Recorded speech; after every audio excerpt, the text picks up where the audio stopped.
We, the members of the NRM Parliamentary Caucus, assembled today, Friday, 21st February 2025, at State House Entebbe to deliberate on matters of national importance, recalling our commitment to the continued leadership of the NRM in spearheading Uganda's socio-economic transformation and securing the strategic interest of our nation. Mindful of the recent Supreme Court ruling concerning the establishment and jurisdiction of the court-martial, and guided by the address of His Excellency the President on the same matter, acknowledging the need for legislative clarity and amendment or alignment of the Uganda People's Defense Forces Act with the decision of the Supreme Court of Uganda.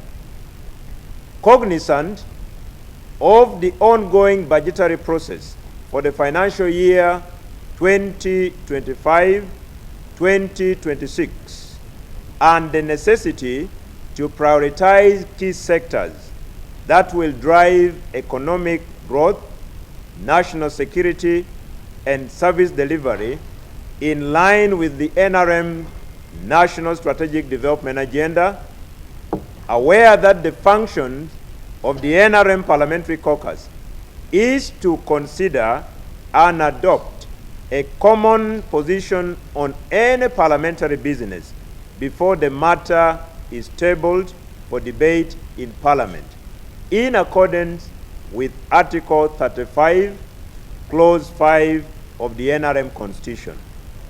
Conscious that when a common position has been adopted, members of the NRM caucus are bound to support the adopted position in Parliament in accordance with Article 36, Clause 6 of the NRM Constitution.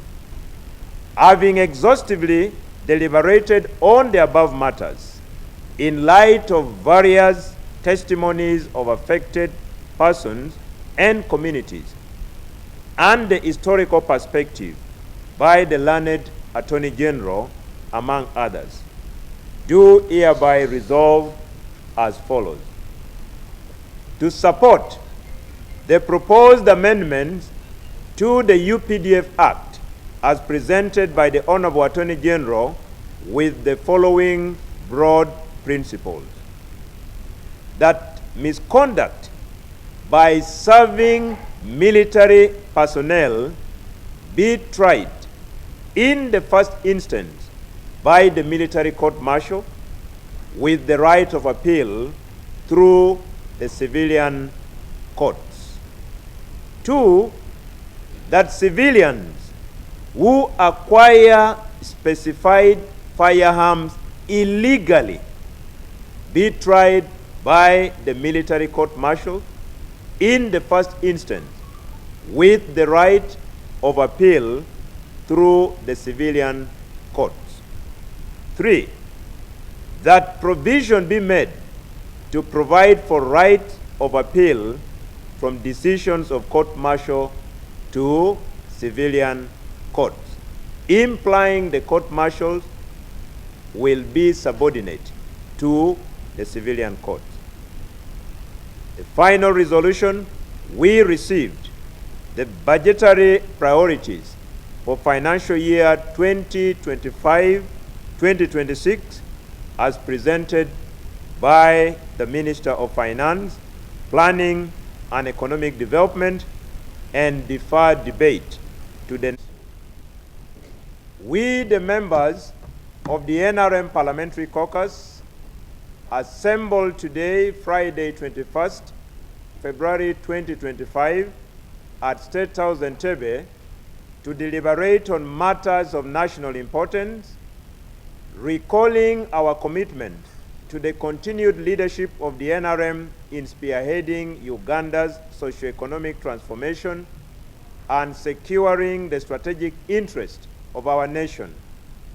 Mindful of the recent Supreme Court ruling concerning the establishment and jurisdiction of the court-martial, and guided by the address of His Excellency the President on the same matter, acknowledging the need for legislative clarity and amendment or alignment of the Uganda People's Defense Forces Act with the decision of the Supreme Court of Uganda.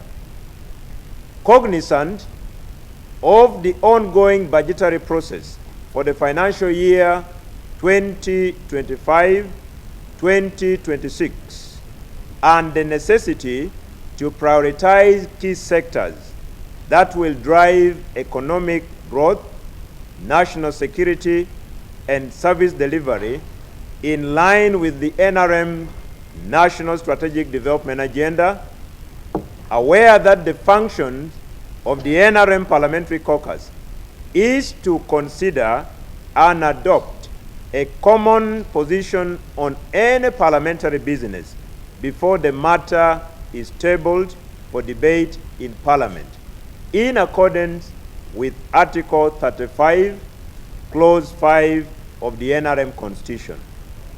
Conscious that when a common position has been adopted, members of the NRM caucus are bound to support the adopted position in Parliament in accordance with Article 36, Clause 6 of the NRM Constitution.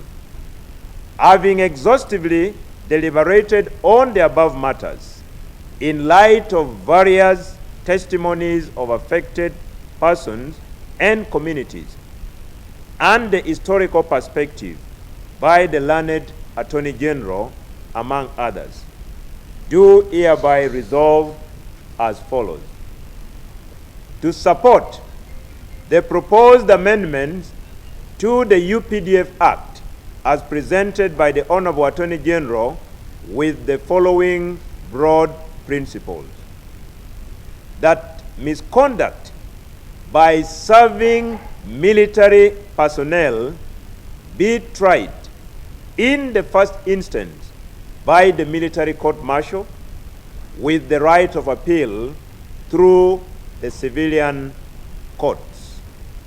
2, that civilians who acquire specified firearms illegally be tried by the military court-martial in the first instance with the right of appeal through the civilian courts. 3, that provision be made to provide for right of appeal from decisions of court-martial to civilian courts, implying the court-martials will be subordinate to the civilian courts. The final resolution, we received the budgetary priorities for financial year 2025-2026 as presented by the Minister of Finance, Planning and Economic Development, and deferred debate to the meeting. Signed, Obua Dennis Amson, MP, Government Chief Whip, Chairperson, NRM Parliamentary Caucus. That marks the end of the NRM Parliamentary Caucus resolution for today.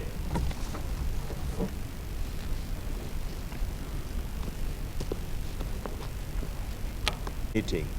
Signed, Obua Dennis Amson, MP, Government Chief Whip, Chairperson, NRM Parliamentary Caucus. That marks the end of the NRM Parliamentary Caucus resolution for today.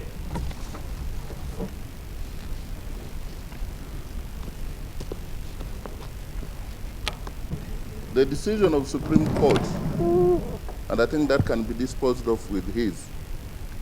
Nobody is trying to defeat the decision of Supreme Court. What the Parliamentary Caucus and the government is doing is to conform. Judges make laws, and when they make laws through advisory or whatever means, we have to make laws that conform to what judges are saying, and that's what the caucus has labored into. So there's no contradiction. So all will be well, They have adopted the general principles, wait for the bill when it will come, how soon. That's a question of time. The bill will come. Yes. That's all I can say. That would be very speculative.